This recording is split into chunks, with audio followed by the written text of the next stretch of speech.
Short video on lightning rod I made for my well. I have this well up on a plateau in a pasture, and the lightning hit it, came out of a clear sky, burned up my pump and all the electrical equipment with it, went all the way to the road, probably 600 feet, and burned up the box over by the other tank and tripped the power line, the transformer on the power line.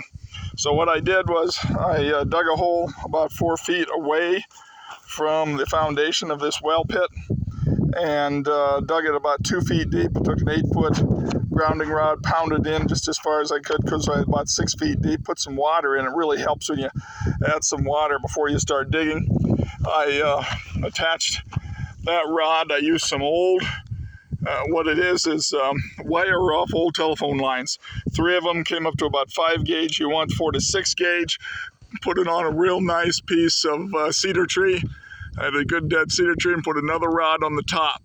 And so I have a nice tall lightning rod over the top. I don't know if it's going to solve the problem, but hopefully it will. Then on this side, I put a light bulb, connected it to the rod and then also to the ground. So if I do get a strike, it'll probably blow the bulb out and show me what I did.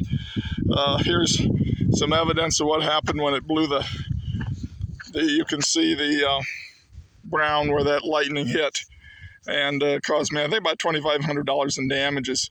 I didn't have insurance on it either. So it's a little bit of prevention. This thing cost me under $100. Probably took an hour and a half to do. And hopefully prevent significant damage in the future from lightning. Make sure when you use an old copper wire that you polish the ends of it. I polished the rod on the top, and I polished all those connections with sandpaper to make sure I had good corrosion-free line. Yeah. Good luck on making a lightning rod. Doesn't cost much, simple and 300-year-old design, but I guess it works.